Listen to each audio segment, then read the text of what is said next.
aqui algumas instruções iniciais. Muito boa tarde a todos. Professor Dimas aqui do curso de Ciências Contábeis, do UNES. Antes da gente iniciar, a gente vai passar por alguns avisos básicos, tá?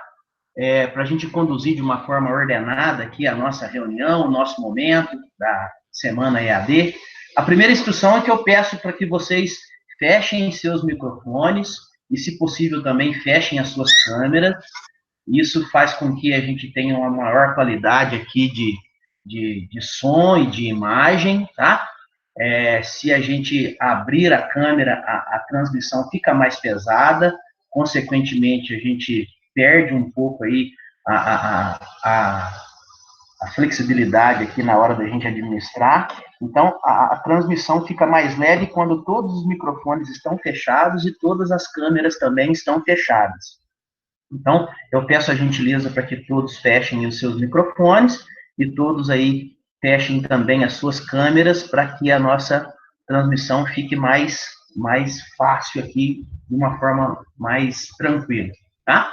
Fazer uma apresentação básica aqui. Eu sou o professor Dimas, sou coordenador do curso de Ciências Contábeis EAD do Grupo UNES. A gente está na instituição já há um bom tempo e essa sétima semana da EAD, vem contribuir muito conosco aí, principalmente nesse momento que nós estamos aí de pandemia, esse momento que nós estamos aí de reclusão social. A semana do EAD veio a calhar porque é um momento ímpar que nós temos para poder disseminar o conhecimento e para que nós possamos aí também ajudar aí os nossos alunos do EAD e também as outras entidades parceiras, todos aí dentro desse objetivo maior, que é levar conhecimento e levar informação para todos aí, principalmente considerando a nossa semana EAD. Então, mais uma vez, eu vou pedir para que todos fechem seus microfones, todos fechem as suas câmeras. Estou vendo aqui, ó, vou começar a fazer umas citaçõezinhas aqui. A Mariane está com a câmera aberta, o Sandro está com a câmera aberta. Por gentileza, vamos aí fechar as câmeras para que a condução, para que a transmissão fique mais leve. Quanto mais leve é a transmissão, mais fácil acesso os colegas têm.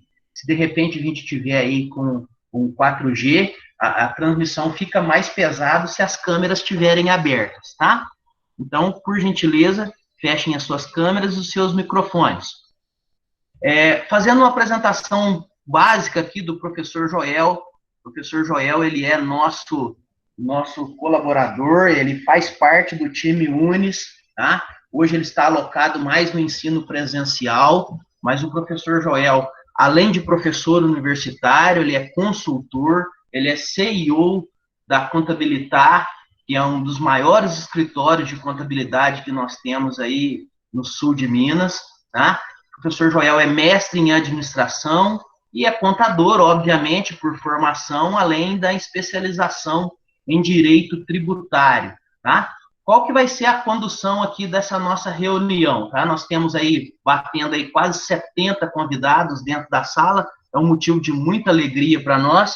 Então, trazendo aí para vocês novidades trabalhistas para 2020, nesse momento onde nós estamos aí ávidos aí por conhecimento, né, onde a legislação está aí a todo momento sendo atualizada, sendo transformada, e principalmente o empresário que necessita, né, dessas informações, né, no contingenciamento aí das demissões, no contingenciamento aí das necessidades trabalhistas. Então, pensamos de uma forma acertada em convidar o professor Joel, que além de professor da casa, é nosso parceiro, para essa nossa brilhante tarde de segunda-feira, inaugurando aí os trabalhos aí do curso de Ciências Contábeis na nossa semana do EAD. Então, como é que vai ser a condução aqui da nossa reunião? Nós temos aproximadamente 40 minutos que o professor Joel fará a sua explanação,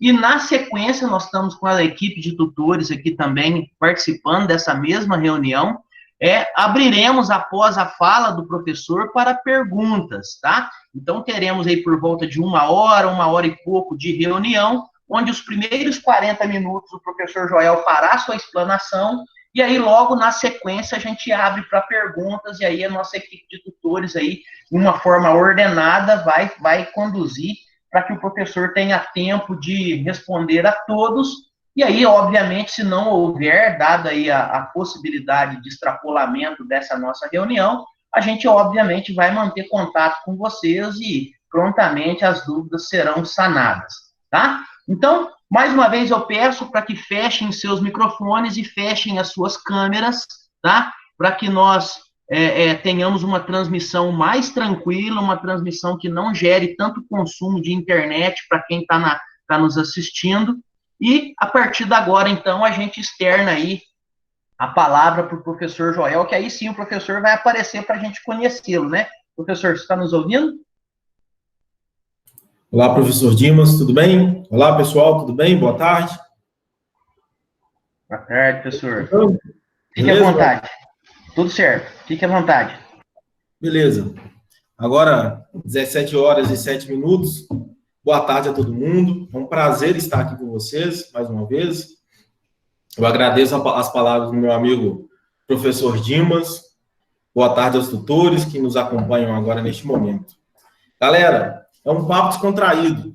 É assim que eu levo a minha vida profissional, tanto na vida como contador, como consultor, como professor, por que não? Tá certo? A ideia aqui, então, é tentar explanar para vocês pontos importantes que a legislação trabalhista, as novidades trabalhistas neste 2020, nos trouxe, tá? E são pontos importantes que, se você é um trabalhador empregado, se você é um trabalhador não empregado, aquele sem um vínculo empregatício, ou se você é um empregador, você precisa saber, você precisa entender disso para que, logicamente, essa relação ela seja fluida da maneira que precisa ser. Bacana? Eu vou, inicialmente, partilhar a tela com vocês para eu pontuar algumas coisas.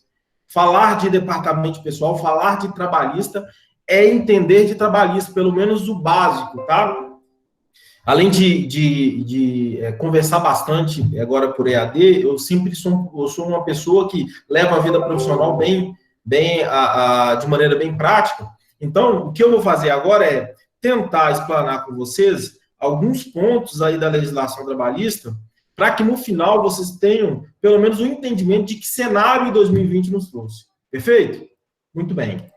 Eu vou partilhar a tela aqui. Se a tela não estiver partilhada, eu peço, por favor, aí aos tutores me avisarem, por favor. Muito bem. Legal. Deixa eu dar um F5 aqui. Beleza. Olha só, gente. Para a gente entender o cenário trabalhista, é importante que conheçamos o que é a legislação trabalhista. De forma sucinta, o direito do trabalho, ele é o ramo do direito que visa regulamentar as relações empregatícias. Vale dizer que a relação à vida entre empregadores e empregados é importante que você entenda quem é o empregador e quem é o empregado, né? E o porquê que existe essa relação. Ah, Joel, na moral, eu já sei que eu sou empregado. Gente, é real que muita gente que trabalha um certo período na parte trabalhista não entende o que é empregador e empregado. E então, a nossa ideia aqui é demonstrar de maneira um pouco mais clara para vocês quem são estes, né? O empregador, o empregado e o que é e como conceituar a relação empregatícia. Tá certo? Muito bem. Outra coisa que é importante também trazer aqui para vocês tem a ver, gente, com a estrutura do direito no Brasil. Para você tomar decisões, e, por que não, fazer até analogias, quando eu penso direito tributário e direito trabalhista, eu preciso entender claramente como se dá a estrutura de leis no Brasil. Nós temos, então, a Constituição Federal, ela que dita as normas basilares de tudo que se pensa, tudo que se faz em matéria de direito. Pensando trabalhista, tá? Aí nós temos a CLT, mais embaixo nós temos as leis, as convenções e acordos, e aí eu estou falando dos sindicatos, neste período, as convenções e acordos, elas têm, sim, um peso importante, uma vez que se é discutido, se é levado em conta qual é a relação, qual é o peso que os sindicatos têm nessa conjuntura toda, né? Nós temos os regulamentos internos e, por que não, as disposições contratuais. Bom, tirando todo o juridiquês da coisa, e essa é a nossa ideia aqui, é trazer um pouco para a prática da coisa, bom, convenções e acordos, desde a reforma trabalhista em vigor de novembro de 2017 para cá, nós temos as convenções de acordos que, de alguma maneira, a ideia era trazer e dar peso aos sindicatos. Tá certo que, de alguma maneira, os sindicatos começaram a perder força pela não obrigatoriedade das contribuições sindicais, mas a ideia é sim dar valia, dar peso às convenções e acordos, tá certo? Nós temos os regulamentos, e aí eu falo regulamento interno. Toda vez que eu comento sobre regulamento interno, muita gente fica preocupado e às vezes fica até temeroso. Como assim, João? Regulamento interno tem força de lei? Sim, as empresas elas podem criar regulamentos internos que conduzem ali as suas boas práticas e, por que não, em discussões judiciais, tem peso ali dentro da discussão, perfeito? E nós temos, basicamente, as disposições contratuais em vigor, tá certo? Muito bem. Mas o que seria, então, esse empregado, pessoal? É importante eu saber que existem uma diversidade de empregados, melhor, de trabalhadores. Um desses trabalhadores é o empregado. Eu tenho o trabalhador avulso, eu tenho o trabalhador autônomo, eu tenho o trabalhador doméstico, eu tenho o estagiário, né? Eu tenho eu tenho o menor aprendiz. Todos esses vão ser conceituados, então, como trabalhadores, tá certo? Mas nem todo mundo que é trabalhador é empregado. Um empregado é trabalhador. Então, eu posso partir do pressuposto de que ser trabalhador é uma coisa, é genérico, é a palavra geral da coisa, perfeito? Agora, ser empregado, eu preciso ser trabalhador, mas eu tenho que obedecer algumas coisas. No mundo trabalhista, a gente usa uma sigla para caracterizar o vínculo empregatício. É a subordinação, a habitualidade, a onerosidade e a pessoalidade. Então, para que alguém seja considerado empregado, assim como tal, ele precisa obedecer a subordinação, a habitualidade, a onerosidade e a pessoalidade, assim considerado. Então, se alguém, por exemplo, não está subordinado, ele não é empregado. Se alguém não cumpre alguma função de maneira habitual, ele não é empregado. Se alguém não recebe algum valor, portanto, o trabalho dele não tem onerosidade, ele não é empregado.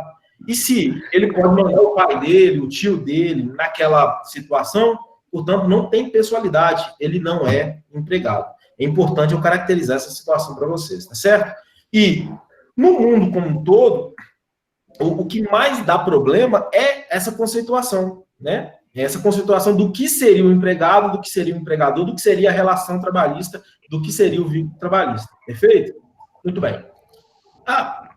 Quando você pega 2020, você inicia lá com várias medidas governamentais ligadas à área trabalhista, você começa a falar assim, nossa, tem muita novidade em 2020. Vou abrir aqui, inclusive, o coração para vocês. Quando me foi convidado, conversando com o professor Dimas, para falar sobre algum tema para vocês, eu falei, bom, 2020 é um tema, é um ano atípico, se bem que desde 2017 está sendo assim, em matéria de trabalho, mas 2020 estava sendo um ano atípico, a gente esperava muitas mudanças, do ponto de vista de desburocratizar a relação empregatícia, mas aconteceu que, como todas as áreas, a pandemia do Covid-19, do coronavírus, impactou fortemente. Então, eu vou tentar, de alguma maneira, trazer também para vocês algumas coisas que o governo desenvolveu para tentar, de alguma maneira, criar um modelo de enfrentamento e por que não, de proteção do trabalho e do emprego. Perfeito? Muito bem. A primeira coisa que eu falo todo mundo que quer saber um pouquinho sobre trabalho e trabalhista, precisa entender o que era a jornada de trabalho. Nós estamos enfrentando discussões basilares quando eu penso em jornada de trabalho. E muita gente não sabe como se ou como se estrutura a jornada de trabalho. Então, beleza, eu sou um trabalhador empregado. como funciona a minha jornada de trabalho? De acordo com a Constituição Federal, fala o seguinte, que a jornada de trabalho, ela é 8 horas dia, num total de 44 horas na semana, perfazendo por mês 220 horas. Né? Então, se você pegar e fazer uma conta matemática, tá? Deixa eu voltar aqui, ó. Deixa eu voltar aqui para eu ver o pessoal que me acompanha. Vou até usar o meu celular aqui como forma de tentar explicar isso para vocês. É uma conta bem interessante. Olha só. Se vocês entenderem que um trabalhador comumente trabalha 8 horas por dia, 44 horas na semana, 220 horas por mês, então vamos lá. Se 44 horas é a semana, eu vou dividir pela quantidade de dias úteis no mês. Desculpa, na semana. Então, quantos dias úteis? Quantos dias úteis o trabalhador trabalha? A jornada dele é 8 horas por dia, de segunda a sexta.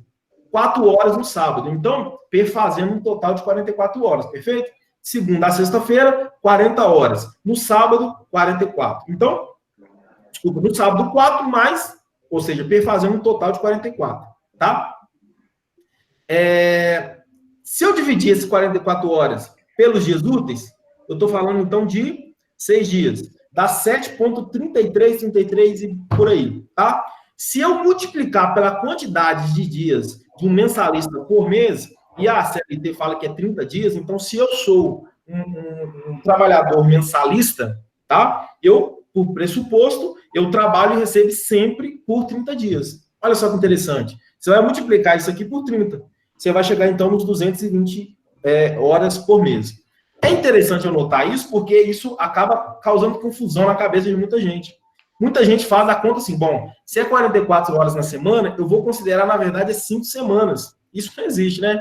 A verdade é que você precisa criar uma média dos dias para depois, então, multiplicar. E aí você começa a entender que 7,3333 é a média diária que um trabalhador trabalha durante 30 dias sequencialmente. Portanto, se eu sou mensalista, eu estou ganhando no domingo. No domingo eu ganho proporcional a 7,3333. Beleza? Por que eu estou falando tudo isso, gente? Eu estou falando tudo isso porque todo mundo que vai discutir trabalhista precisa entender essa questão, tá? A regra geral é essa: 8 horas dia, 44 horas semana, 220 horas mês, tá? Algumas jornadas, elas cumprem uma jornada diferenciada. É o caso dos bancários, jornalistas, né? Aeronautas, né? Radiologistas. Eles têm uma jornada específica porque já existe uma lei própria, uma regulamentação própria que diz a respeito. Então, a gente, nesses casos, trabalha de maneira diferente. Não é o caso, por exemplo, da regra geral, que, como eu disse para vocês, 8 horas diárias, 44 horas na semana, 220 horas por mês. Tá certo? Muito bem. Olha só, não é uma novidade de 2020, mas é uma novidade que está se mostrando muito em 2020. Antes, né, da Lei 3.874, eu era obrigado a controlar essa jornada, e aí, quando eu falo controle de jornada, é diferente da própria jornada estipulada, porque o controle de jornada, eu falo o bater o ponto, basicamente marcar a jornada. Se o trabalhador realmente começou a jornada e terminou a jornada, teve ali o seu intervalo previamente destacado, bom, é uma novidade que ainda eu sinto como novidade, aconteceu no final de 2019, melhor, meados de 2019, mas que em 2020 o pessoal já estava realmente tomando ainda como novidade, é que antes, uma empresa, para controlar a jornada, reconhecer o ponto nas empresas, ela tinha que ter, no mínimo, 10 empregados, tá certo? Agora, a novidade é que o que era 10 passou a ser 20 empregados, tá certo? Então, para eu começar a estar obrigado a controlar a jornada do meu empregado, né, eu preciso, então, ter 20 empregados, 20 trabalhadores ali, para eu começar a fazer a anotação da entrada e a anotação da saída, e, por que não, dos intervalos, tá certo? Bom, essa regra não mudou, eu faço esse controle através do meu manual, isso mesmo, no livro, na mão, ou você pode fazer a anotação também lá na papeleta, pode ser de maneira mecânica, Mecânica é o trabalhador que chega na empresa, pega lá a papeleta, coloca na máquina e a máquina automaticamente faz a marcação ali na papeleta. E nós temos o meio eletrônico. O meio eletrônico, ele já é um pouco mais... Meu Deus, o que tem de novidade nisso que ele está falando? Ele é um meio controlado, porque nós temos duas portarias, a portaria 1510 de 2009 e a portaria 373. No meio eletrônico, meus amigos, a portaria 1510, ela estabelece regras específicas quando eu penso o software utilizado e também o hardware. Então, isso aí tem que ter uma chancela do Ministério do Trabalho. Já a portaria 373, ela pensa mais o software. Então, hoje é possível, por exemplo, eu marcar o ponto eletrônico através de um aplicativo, um app do celular. Tem casos aqui em que as empresas controlam os seus vendedores, porque são trabalhadores externos, pelo aplicativo do celular. Então, esse aplicativo ele já está de acordo com a portaria 373, então ela consegue fazer isso tranquilamente, certo? Muito bem. Outra coisa interessante, aí eu faço um paralelo, quando eu penso a medida provisória 927, que é uma situação que nós estamos enfrentando agora, frente à pandemia, tem a ver com de quem é a responsabilidade de aferir se a jornada começa às 8, se a jornada começou às 9. Essa responsabilidade, ela é do empregador. Tá? Eu quero esclarecer isso com vocês, inclusive, a partir da súmula do TST 338, que a responsabilidade de criar o mecanismo de controle é do empregador, não é do empregado. Portanto, esse momento que nós estamos vivendo, eu queria deixar claro para vocês a jornada de trabalho é aquela, como eu já expliquei para vocês, mas quem deve criar o modelo, quem deve estipular o modelo de controle é o empregador. Não é de responsabilidade do empregado fazer esse controle, tá certo? Se o trabalho for efetuado fora do estabelecimento, o horário dos empregados constará no registro manual, mecânico ou eletrônico em seu poder. Por isso que o empregador, ele precisa, tá certo? Ele precisa criar um modelo e precisa validar este modelo. Caso contrário, aquele modelo vai virar contra ele para fins de apuração de horas e, por que não, um trabalho extraordinário, a conhecida hora extra, tá certo? Outra coisa que é muito atual e, por que não, novidade, é a possibilidade da marcação do ponto por exceção, nesse caso, mediante acordo. Olha só, como é que funcionaria isso? Você sabe que quando eu estipulo, uma empresa estipula, um empregador estipula uma forma de controle do ponto, ele exige que todo trabalhador, assim que acessar o estabelecimento, né, da empresa, vá lá e marque o ponto, seja por meio manual, mecânico, como eu disse, ou eletrônico. A Lei 3.874, ela trouxe a possibilidade de você marcar na exceção, ou seja, somente quando acontecer um fato inesperado, como, por exemplo, a própria hora extra, ou quando o trabalhador ele se machucou, ou quando o trabalhador chegou atrasado. Isso é exceção, tá? É possível?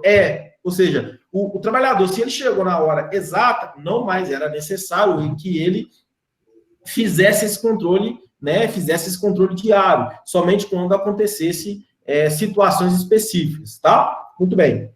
A outra possibilidade é que hoje não tem mais a necessidade do quadro de horários. Antigamente, com a exceção de microempresas, toda empresa era obrigada a elaborar o seu quadro de horário e colocar em um local específico e de bom acesso a todo trabalhador. Perfeito? Hoje não mais é obrigatório. Então, é novidade aí para quem já trabalha na área trabalhista. Para quem ainda não está colocando em prática essas situações, é bom que vocês levem em conta, tá certo? Muito bem. A outra coisa tem a ver com salário. Estou tentando ser de maneira bem sucinta e, de alguma maneira, passar para vocês a informação, pelo menos o esteio da coisa, para que depois a gente consiga discutir com mais propriedade situações aí no enfrentamento da crise, mas é importante que você saiba o que é salário. Salário é um conjunto de prestações fornecidas diretamente ao trabalhador pelo empregador, em decorrência do contrato de trabalho. Exemplo disso são a vantagem de alimentação, comissões, gratificações, diárias para viagem, habitação, vestuário, etc. Isso é salário. Isso é um conjunto estipulado em lei, aonde seja essa lei legislada ou convencionada através de sindicatos, tá? Quando eu falo lei, quando eu disse lei, eu estava falando do arcabouço legal, tá certo? Outra coisa tem a ver com a remuneração. Remuneração é o conjunto de prestações recebidas habitualmente pelo empregado. E aí a gente vai, além de conceituar o próprio salário, a gente conceitua a remuneração, que são dois institutos diferentes, mas de alguma maneira eles participam entre si. Por exemplo, remuneração é o total de tudo que o trabalhador recebe.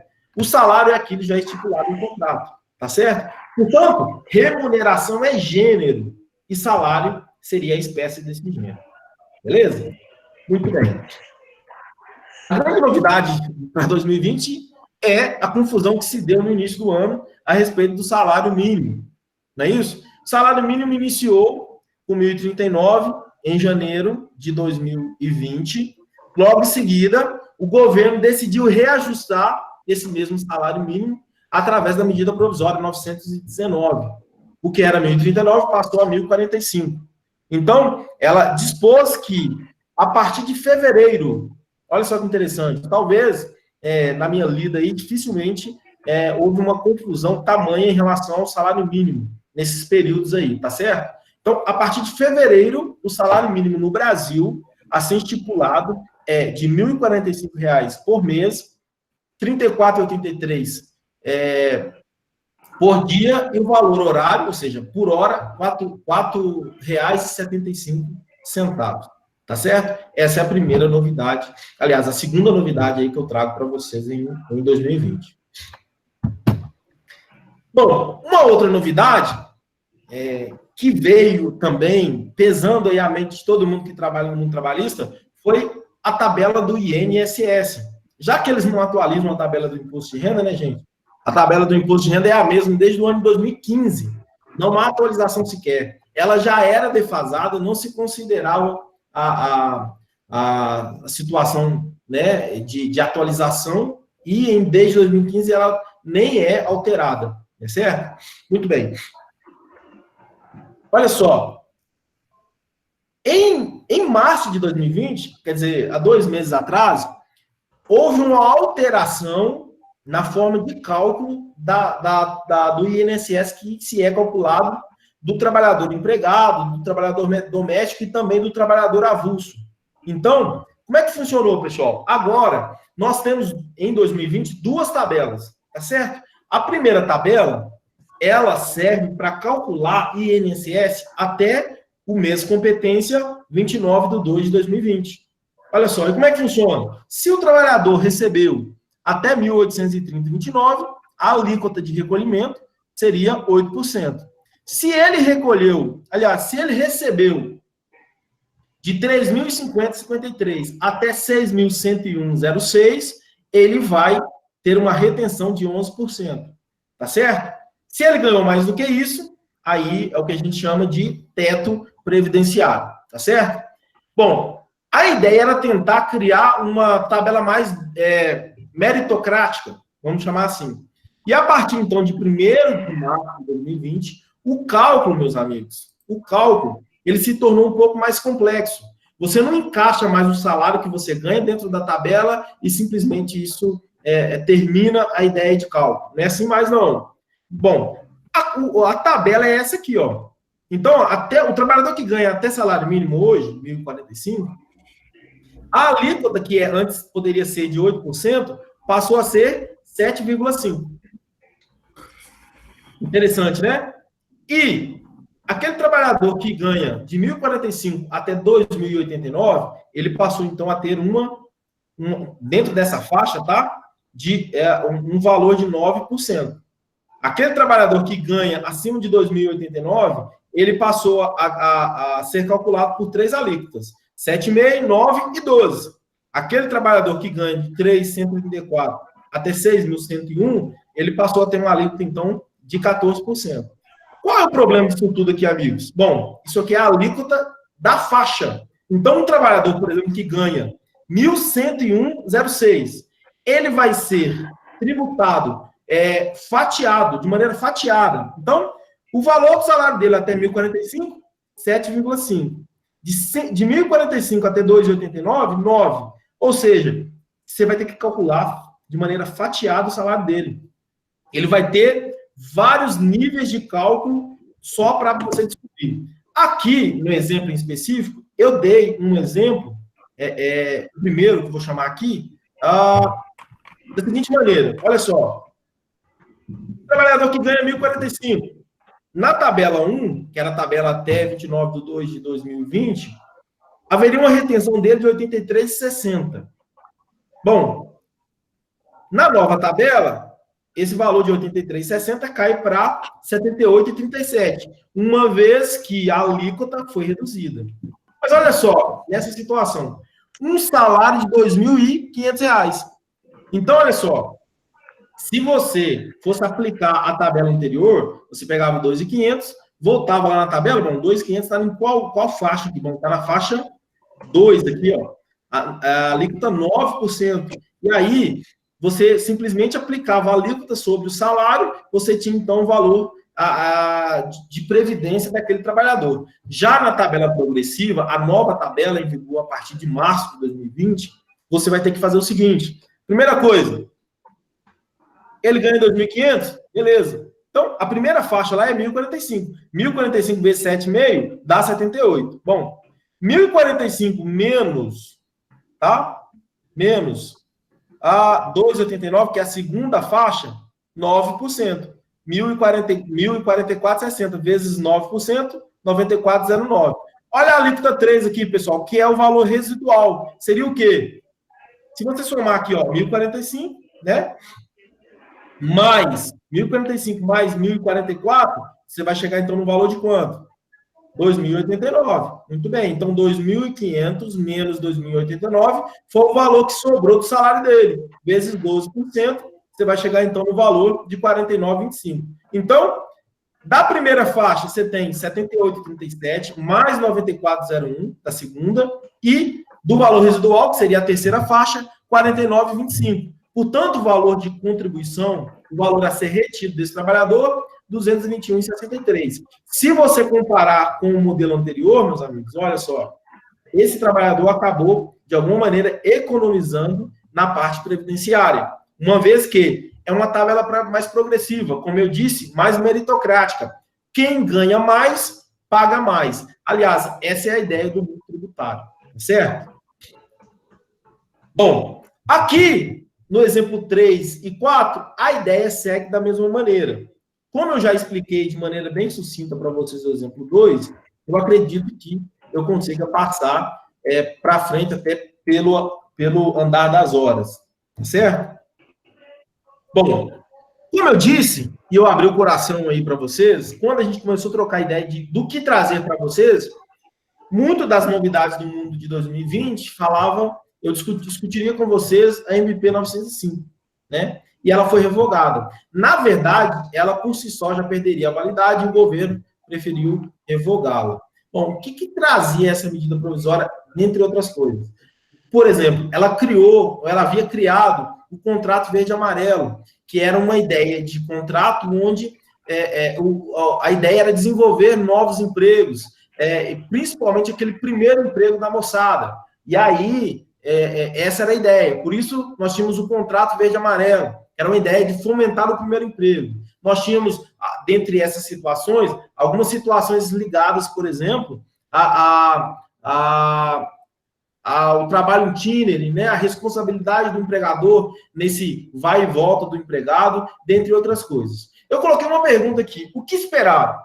Olha, entendendo o governo, entendendo o que o governo esperava dessa medida provisória, era uma medida provisória basilar da ideia do governo, tá? O governo espera mesmo aliás, esperamos mesmo que a ideia dessa medida provisória, a medida provisória 905, ela não morra. Ela voltará com toda a força, se Deus quiser, com algumas adequações, né? Principalmente de ordem tributária. A gente espera que essa medida provisória ela volte, porque a ideia inicial dela era positiva, pelo menos a partir de uma análise aí que a gente já havia feito sobre ela, tá? Só que, como toda medida provisória, ela precisa ser discutida, ela precisa ser levada, ela precisa ser levantada os pontos necessários para que, então, a gente consiga atingir um modelo favorável tanto para empregado, de modo que você consiga proteger os direitos trabalhistas do empregado, mas que também, de alguma maneira, você consiga dar saídas ao empregador para que ele também tenha condição de contratar as pessoas, tá certo? Muito bem. Agora já no mundo do enfrentamento do Covid, tá certo?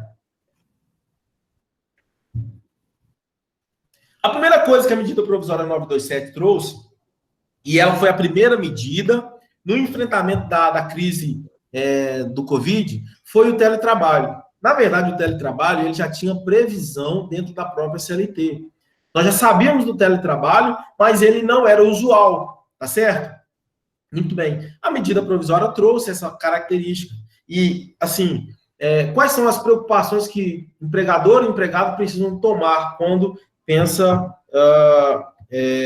teletrabalho? Bom, precisa preocupar em relação ao contrato que se faz, ao acordo que se faz de teletrabalho. E esse acordo, meus amigos, ele precisa estipular várias situações de modo a dar garantias ao empregado e ao empregador. Por exemplo, imagina só, você tem um empregado e você decide, então, mandá-lo você precisa mandá-lo para sua casa para ele poder, logicamente, desenvolver suas atividades. Muito bem. Como é que seria, então, a remuneração desse trabalhador? Naturalmente, o teletrabalho, ele tem previsão lá no artigo 62, inciso 3 da CLT. E lá fala o seguinte, que esse trabalhador, ele não é compatível com o controle de jornada. Lembra porque eu tenho explicado o que é o controle de jornada? Muito bem. Então, se você encaminhar esse trabalhador para casa, de modo que você não vá se preocupar com qual é a hora que ele está trabalhando, você precisa estipular isso em contrato.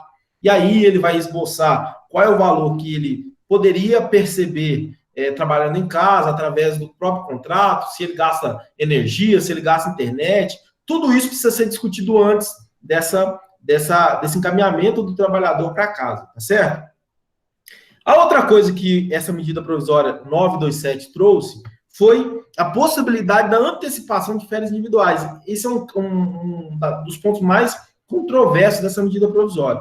Imagina, então, você, para enfrentar a crise, você não tem o que fazer com o seu empregado, você, então, tem a possibilidade de, mesmo o trabalhador não tendo o período aquisitivo completo, ele consiga sair de férias tranquilamente, né? Ou seja, você antecipa as férias, mesmo não considerando o período aquisitivo completo. Esse é um ponto importante também aí, uma possibilidade que se abriu. E aí também tem a possibilidade da concessão das férias coletivas. E aí você fica naquela discussão, antecipa ou não? Bom, a minha discussão e o meu ponto bom, meus amigos, vamos trabalhar sempre com as férias individuais, porque elas tiveram mais previsão na própria medida provisória, elas têm mais segurança de um certo ponto, tá certo? A outra possibilidade foi o aproveitamento dos feriados, ou seja, você consegue verificar para frente, durante todo o ano, todos os feriados relacionados e trazer para o cenário atual. Isso é importante também. Às vezes, você, acreditando que o futuro está bem mais promissor, você, então, desenvolve ali um acordo com o seu empregado e traz para hoje, né, nesse momento que nós estamos vivendo, a situação de compensar os feriados, ou seja, antecipar os feriados atualmente. A outra possibilidade foi a questão da flexibilização do banco de horas. O banco de horas, meus amigos, eu gosto de brincar isso sempre, não existe ou não existia banco de hora negativo. Ou seja, eu, empregador, eu não posso mandar o trabalhador para casa e ele ficar me devendo horas. Aí eu sou empregador, o trabalhador me deve horas. Isso não existe, tá certo? É sempre ao contrário. É o trabalhador que faz horas extras ou ele extrapola o seu período controlado em jornada, portanto, aquele período você vai incluir dentro do banco de horas, tá certo? Hoje, com a exceção aberta aí pela medida provisória, nós temos, então, a possibilidade de fazer essa flexibilização, criar esse banco de horas negativos, tá certo? Outra coisa também que trouxe aí, e nesse caso, está havendo uma enxurrada aí de discussões judiciais, é sobre a SST, suspensões.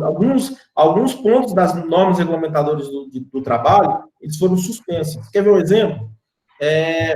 A possibilidade de você manter a CIPA até o final do ano, ou enquanto permanecer o estado de calamidade, tá certo? Ou seja, o chamamento do edital à montagem da CIPA não mais era necessário, você poderia simplesmente manter a equipe da CIPA que você tem hoje, né? Essa é uma discussão jurídica que vai ainda se prolongar, tá certo?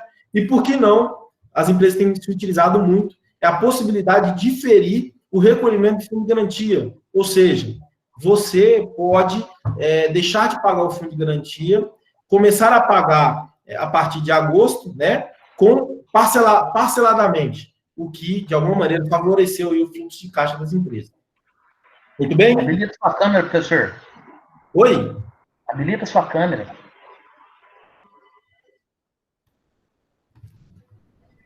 Nós não estamos te vendo.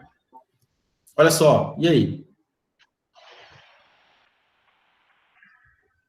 Você terminou a tua apresentação, aí você termina a tua apresentação, você volta para a reunião aqui, só a tua câmera. Tá certo. Voltou a câmera aí? Ainda não. Muito bem. Olha só. Passados aí 40 minutos de bate-papo, quer dizer, de papo, né? Não bate. Olha só. Outro ponto importante que eu preciso considerar com vocês tem a ver com a medida provisória 936. Ela trouxe, pessoal, essa sem dúvida nenhuma, é a medida provisória mais enigmática que eu já li e estudei quando eu pensei trabalhista. É mais, inclusive, que a própria reforma trabalhista. Ela tem causado discussões, principalmente porque o período que nós estamos vivendo, as pessoas estão acaloradas na discussão, né? Envolve questões políticas, envolve questões, por que não jurídicas, né? Mais ainda a questão de saúde. E essa medida provisória, ela trouxe a possibilidade de uma redução ou suspensão do contrato de trabalho, né? E assim, funciona assim, dentro dessa possibilidade, pode ser pactuado entre o empregado e o empregador a redução da jornada e a suspensão do contrato de trabalho através de um acordo individual. Quando a medida provisória trouxe esse texto, a primeira coisa que se aconteceu acordo individual não pode funcionar com isso, não.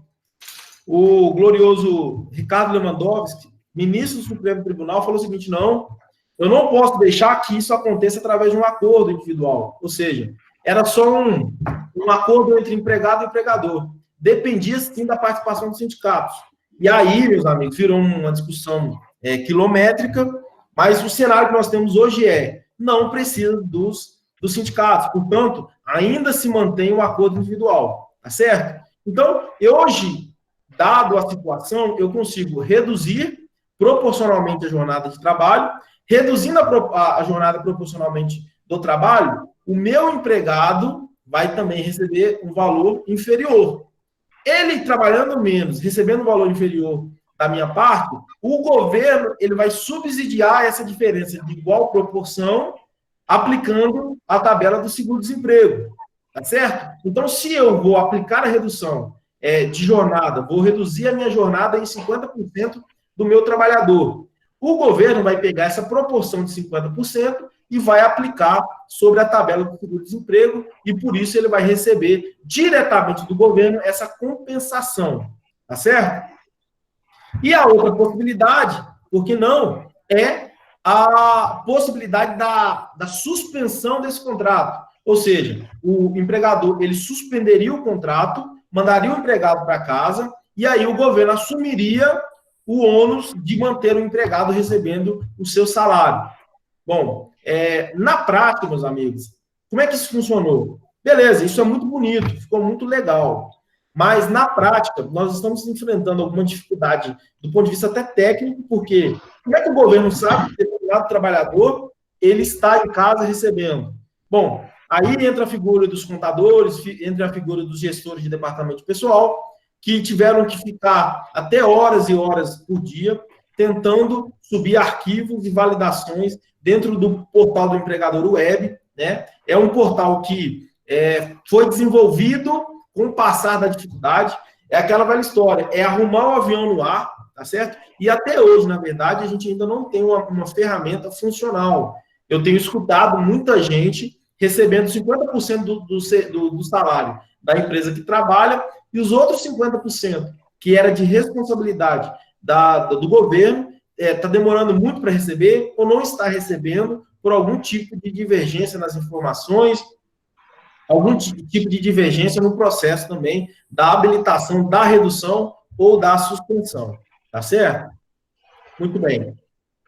A redução da jornada de trabalho, ela pode prevalecer pelo prazo máximo de 90 dias. Então, é o seguinte, a medida provisória, ela não trouxe a possibilidade do fracionamento, mas, na verdade, ela deixou isso aberto, depois nós tivemos uma portaria e já é sabido a possibilidade desse fracionamento dessa medida provisória, tá?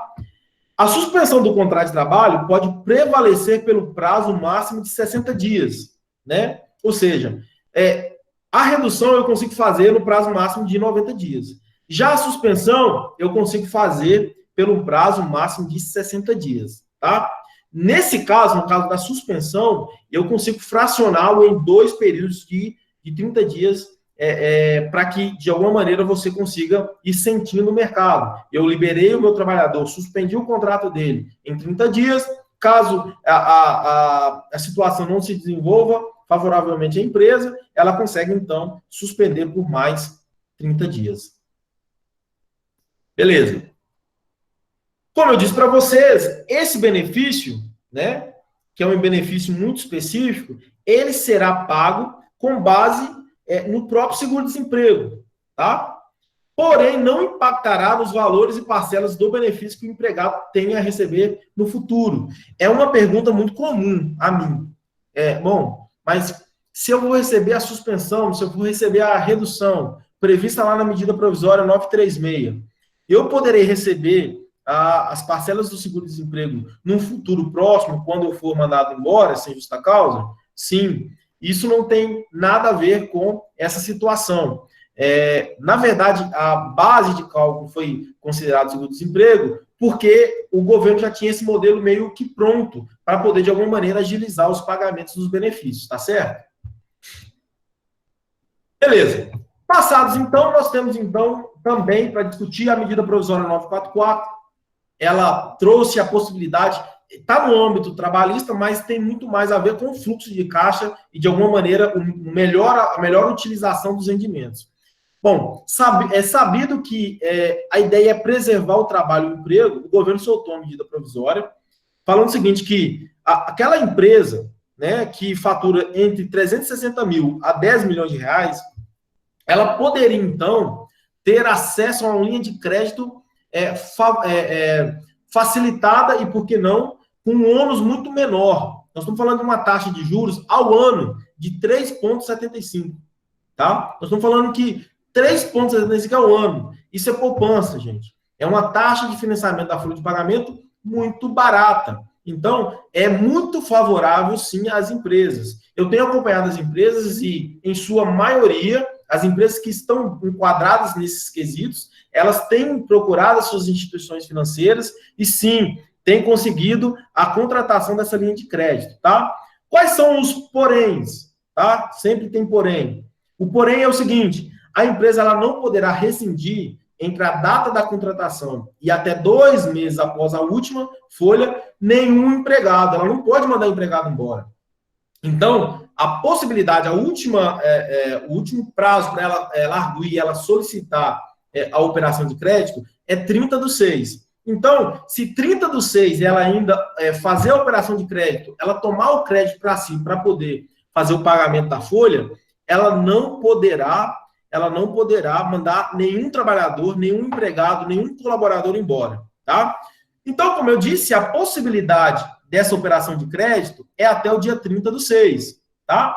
E por que é tão barato? Pessoal, o spread, né, o recurso, ele vem 85% da União e 15% é subsidiado pelas instituições financeiras. Então, o risco do negócio é todo da União, por isso é barato. Se fosse deixar na mão das instituições financeiras, essa taxa de 3,75 com certeza não seria algo bacana, tá certo? A outra questão é que existe uma carência nisso aí. A carência de 6 meses, né? Ou seja, você toma o crédito, começa a pagar em 6 meses, é uma taxa de 3,75, né?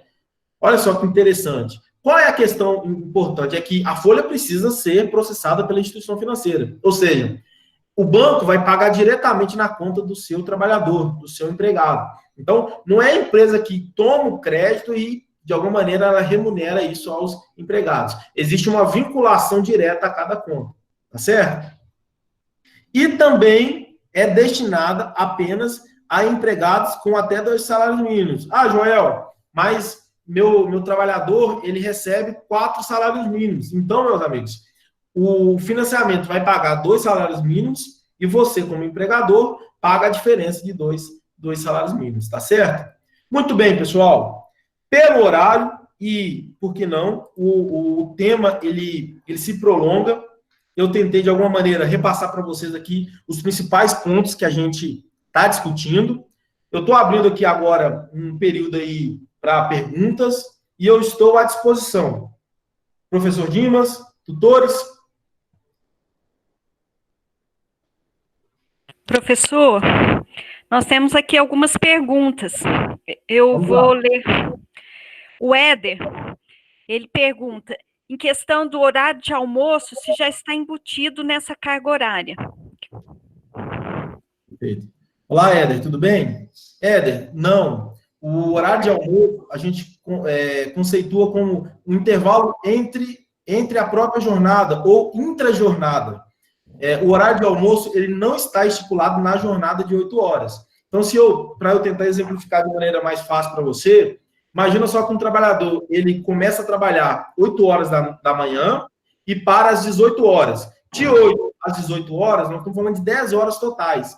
Então, para eu cumprir essa jornada de 8 horas, como diz a CLT e a Constituição Federal, ele vai ter que ter aí um intervalo de 2 horas para ele, então, perfazer um total de 8 trabalhadas. Perfeito? Joia.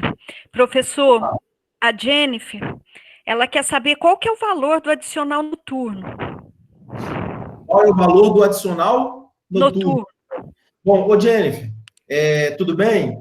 O adicional noturno, na verdade, o trabalhador noturno, ele recebe mais do que o trabalhador diurno, pensando no valor, tá? 20% a mais. Então, se eu ganho R$100 por hora durante o dia, eu vou ganhar 120 no período noturno. Lembro também que, além do valor ser maior em 20%, eu também tenho uma redução proporcional. Então, em quantidade. Enquanto um trabalhador diurno ele trabalha 1 hora, um trabalhador noturno ele trabalha 52 minutos e 30 segundos. Certo. Professor, continuando aqui, a Iris, ela tem uma dúvida. Se eu tenho uma empresa e tenho menos de 20 funcionários, eu posso optar por não ter o ponto? Eu não preciso controlar a carga horária de cada funcionário? Você pode. Essa é a questão. Você está obrigado a somente a partir de 20 empregados. Se você tem menos que isso, você não necessariamente precisa ter o ponto. Aí vai minha sugestão. A depender do seu negócio, a depender da situação, é muito melhor para você controlar do que deixar de controlar. Porque o ponto, ele também é prova contra a empresa, mas também é a favor da empresa. Certo? Professor, a Leidiane.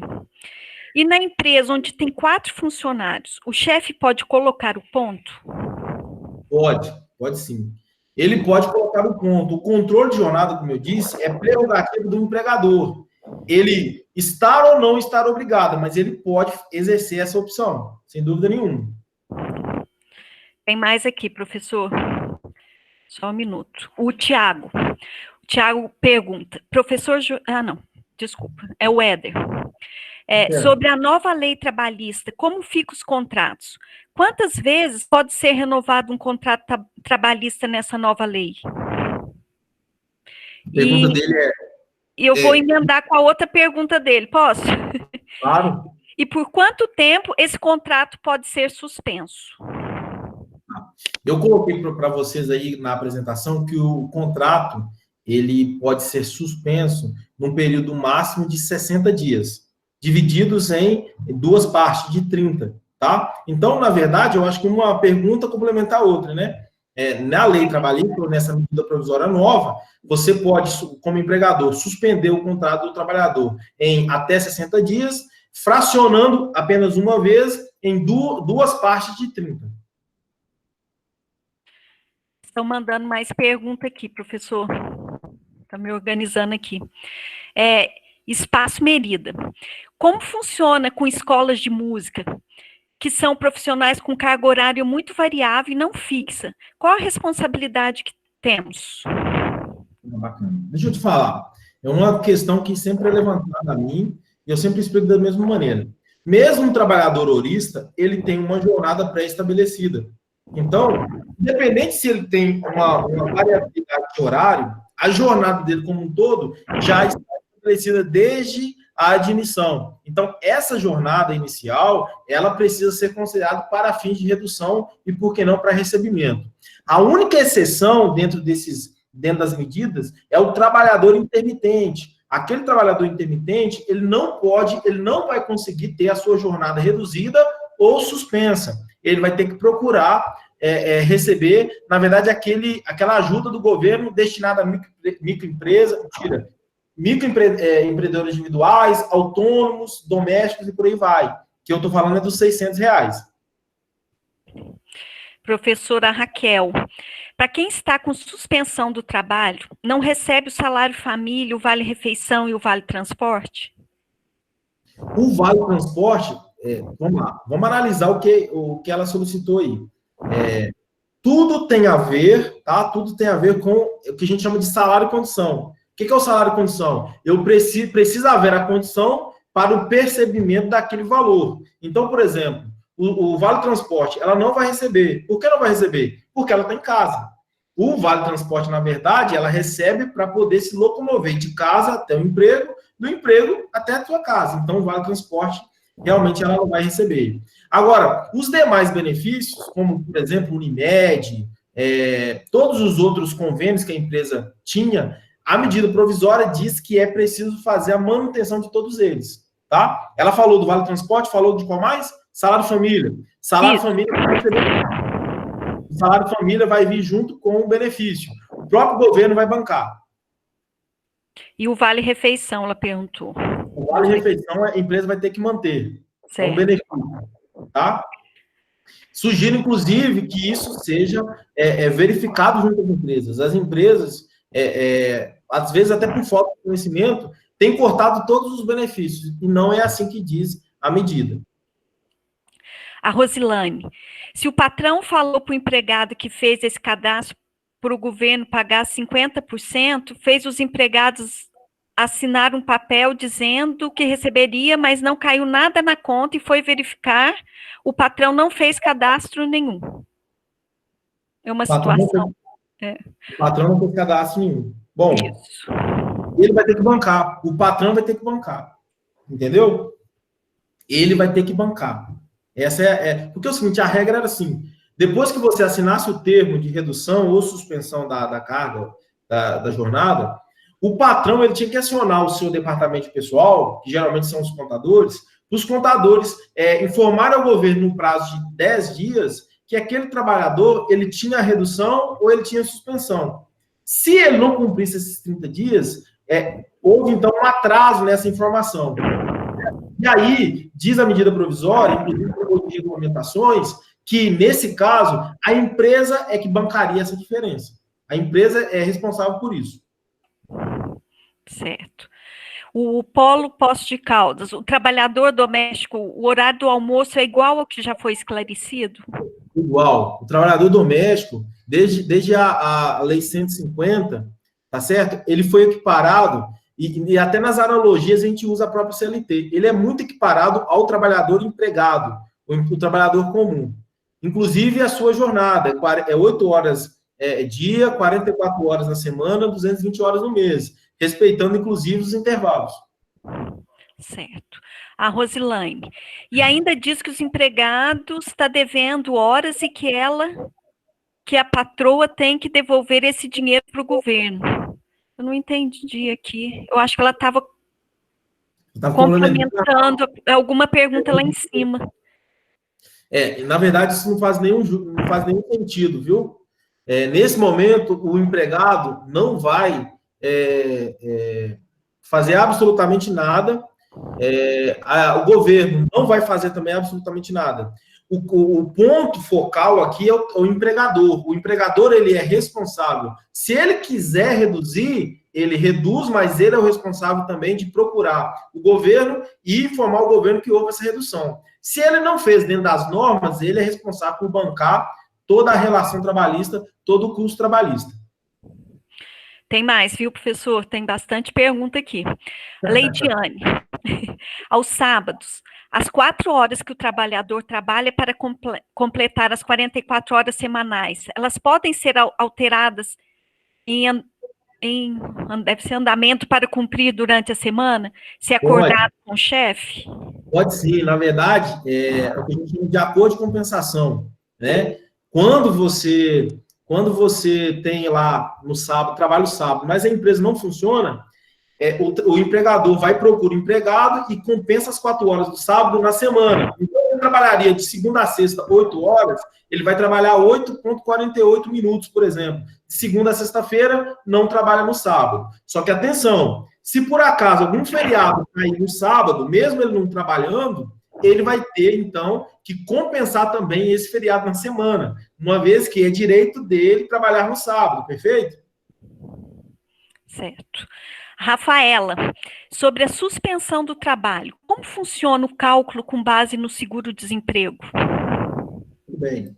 Como é o nome? Rafaela, o seguro-desemprego existe uma tabela, é uma tabela muito parecida com a tabela do INSS que eu mostrei para vocês, tá certo? Então, a primeira coisa que você precisa saber é, qual é a tabela ou qual o valor que eu receberia de seguro-desemprego? Esse é o primeiro cálculo. Você vai procurar essa tabela do seguro-desemprego, ela está disponível aí no site, no Google mesmo, é só procurar a tabela vigente em 2020. Você vai procurar descobrir qual é o valor, o cálculo é simples, é muito parecido com o INSS que eu passei para vocês. Aliás, é idêntico o cálculo. E depois disso, você, na proporção que houve a redução da sua carga horária, você vai receber de seguro-desemprego. Tá certo? Professor William, ele pergunta, o colaborador que está de layoff, ele tem estabilidade após o retorno? O trabalhador que está... De layoff, ele escreveu. Home office. Home office. Deve ser home office? Sim, possivelmente. Ele tem a estabilidade, né? Porque ele vai retornar, tem todo ali o seguro-desemprego, e depois de 2 meses ele ainda vai ter assegurado essa possibilidade para ele. Certo. Deixa eu ver se tem mais aqui. O pessoal começou a colocar mais. O Éder. Tem do Éder. Em questão de aposentadorias, essa paralisação pode prejudicar o tempo para aposentar? Bom, o contrato está suspenso, tá? O contrato está suspenso. Mas é o seguinte, a aposentadoria, é até interessante, o contrato ele não pode ser suspenso se o trabalhador já recebe, é o que diz uma portaria que veio complementar a medida provisória 936. Se o trabalhador está aposentado, ele não pode ser suspenso o seu contrato, tá certo? O que pode haver é uma redução da sua carga horária. Então, se o empregador, o patrão, ele cumprir realmente com o que diz a medida provisória, não haverá nenhum trabalho, nenhum desfavor ao empregado que já está aposentado, tá? O Paulo Poço de Caldas, se hoje eu contratar um funcionário, ainda tem como pedir o crédito do governo? Não tem mais. A medida provisória 936, o crédito do governo que ele fala é a 944, né? Não tem mais. Não tem mais essa possibilidade. Foi só para trabalhadores antes da vigoração das medidas provisórias. Certo. A Leidiane, ela, aproveitando a pergunta da Rosilaine, seria o RH o responsável em dar andamento aos papéis para o cadastramento? Em tese, sim. Né? Aqui, eu ajo também como contador, eu tenho um escritório, como bem disse o professor Dimas, E a responsabilidade recaiu sobre o meu departamento de RH aqui. Então, nós tivemos todo um trabalho, e um trabalho árduo. Foi bem estressante até, mas a responsabilidade, de alguma maneira, recaiu sobre o RH. Professora Iris, como sabemos quando cairá a primeira parcela da suspensão? Muito bem. O Iris, no portal do empregador web, assim que o arquivo de informação ao governo, ele sobe, quando ele é processado, o governo já retorna para nós. Mas a regra geral é o seguinte, se o procedimento for cumprido à risca, tá? A partir do momento em que você assina aquele contrato de suspensão ou redução, 30 dias após você vai receber. Então, você pode contar. Hoje aí é 18 de maio, se você assinou hoje, 18 de junho, melhor, né? 18 de junho, isso mesmo, você vai receber o seu valor de suspensão ou redução. Professor Douglas, a hora extra durante a semana pode substituir o trabalho no sábado? O Douglas, na verdade, eu nem chamo de hora extra, chama hora compensada. Hora extra é quando você extrapola as 44 horas na semana como um todo, tá certo? Então, como eu disse anteriormente, se você trabalhar no sábado, mas você consegue absorver essas 4 horas na semana, então, por exemplo, se você faz, por exemplo, na segunda-feira 2 horas a mais, e na sexta-feira fez mais 2 horas a mais, você de alguma maneira compensou a jornada do sábado. Eu não chamo de hora extra porque não é apenas uma compensação de jornada. Professor, ainda temos mais algumas aqui. A Débora, um colaborador aposentado, que foi solicitado o seguro através da redução de jornada. Caso seja aprovado, quais as consequências? Então, a medida provisória fala que não é possível, tá? Só que não tinha a portaria fala que não é possível. Mas a medida provisória não cita a questão. Uma medida provisória, ela tem força de lei. Uma instrução de normativa, ela é um regulamento reduzido. Então, esse caso eu já discuti em alguns casos, as consequências são mínimas, tá? Dificilmente vai haver essa aprovação. Eu acho mesmo que o sistema DataSUS, mesmo ele sendo um pouco antigo, ele vai ter condições ainda de tentar validar se aquele trabalhador já percebe algum benefício previdenciário, tá certo? Mas as consequências são mínimas, são pequenas. Professora Rosilane, sou professor de educação infantil e a prefeitura pode dispensar os contratados antes de acabar essa pandemia, pagando somente 50% do salário para ficarmos em casa? Rosilane, aí foge um pouquinho da seara seletista. A gente tem que verificar como foi seu contrato. Se você é estatutário, por exemplo, você vai receber de acordo com o estatuto. E se lá no estatuto prevê a redução da jornada por força do executivo municipal, aí você vai sim ter a redução e sem nenhum problema para a prefeitura. Tem ainda a Crislaine. Eu vi uma notícia de que a licença maternidade foi estendida para 6 meses para todas as trabalhadoras. Isso é verdade? Isso já tem previsão quando a empresa é dentro de um grupo chamado empresa cidadã. A empresa cidadã, quando ela tem esse cadastro, isso já é possível. Na verdade, isso está sendo discutido, viu, Crislaine? Mas ainda nada prático ainda na realidade, tá? Ainda se mantém os 120 dias. Professor Matheus, tem algum risco para a empresa reduzir a jornada em 50% e combinar com o funcionário trabalhar algumas dessas horas que ele deveria estar em descanso ou que está em casa, acertando o valor com o funcionário? Existe algum risco jurídico? Matheus, obrigado pela pergunta, porque eu queria esclarecer essa situação e está acontecendo de maneira até recorrente. Existe muito risco, isso é fraude. Então, a fraude da prisão tem previsão tanto de ordem tributária, trabalhista, mas também tem previsão penal, criminal. Então, tanto para o empregador quanto para o empregado, se ele estiver recorrendo dessa maneira, tá? Tem muitos empregadores que, pensando no seu próprio benefício, reduziram a jornada do trabalho, fazendo com que o governo pague na redução, mas que os trabalhadores estão trabalhando para ele normalmente, cumprindo a jornada. Outros, tentando beneficiar os empregados, reduziram, os empregados estão trabalhando, mas estão pagando por fora. As duas práticas estão erradas e eu enfatizo. Isso é fraude, isso dá, inclusive, risco de prisão. Tá certo? Professora, uma última. Boa noite, professor. Existe alguma restrição quanto ao transporte coletivo para trabalhadores do grupo de risco, uma vez que o MTE tem orientado para o isolamento de tais funcionários quando são imprescindíveis, mas e quanto ao transporte? Bom, em relação ao transporte, depois que a medida provisória 905 caiu, o trajeto é sim de responsabilidade do empregador. Ademais, o Supremo Tribunal Federal já garantiu que o Supremo Tribunal Federal ele garantiu que a Covid, né, o Covid-19, também uma doença do trabalho. Então, se os empregadores eles não são obrigados, né, a deixarem os trabalhadores do grupo de risco em casa.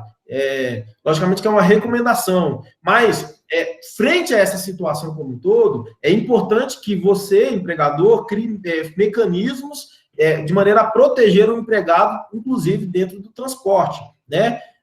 Não tem o que fazer, viu, o Daniel? A nossa sugestão é que se analise caso a caso, inclusive de maneira jurídica, para você, de alguma maneira, assumir qual é o risco que você quer ter para si mesmo.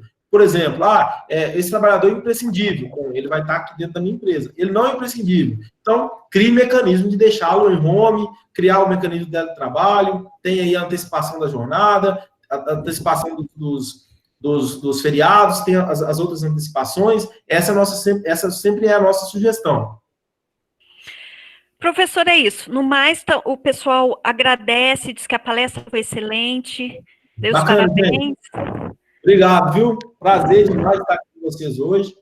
Nós estamos à disposição. O curso de Ciências Contábeis está à disposição. Obrigado, professor Dimas. Obrigado aos tutores, de maneira geral. Nós estamos à disposição mesmo. Abraço. Valeu. Pessoal, muito obrigado. Obrigado também, professor Joel. Valéria esteve conosco aí na parte da tutoria. Para mim, foi um excelente pontapé inicial para o nosso curso de Ciências Contábeis nessa semana do EAD. Não poderia deixar o professor Joel de fora, porque é nosso braço direito na graduação presencial e agora na graduação à distância. O professor veio a brilhantar a nossa tarde e noite aqui, né? E fico muito feliz e fico até emocionado, porque batemos aí, quero acreditar, o recorde de pessoas de uma única reunião já nesse nosso primeiro dia. Tivemos picos aí de mais de 110 pessoas na nossa humilde reunião, e o objetivo nosso foi atingido, porque nesse momento de legislação toda controversa, nesse momento onde todos estão ávidos aí pela informação, o professor Joel, muito brilhantemente, veio aí com sua contribuição, e é essa a pegada do Grupo Unis, é essa a pegada do nosso curso de Ciências Contábeis, estarmos aí à frente do nosso tempo, justamente fazendo com que nós saiamos fortes cada vez mais desse momento onde nós temos aí a obrigação de nos dar as mãos. Professor com uma agenda muito atribulada, professor com uma agenda super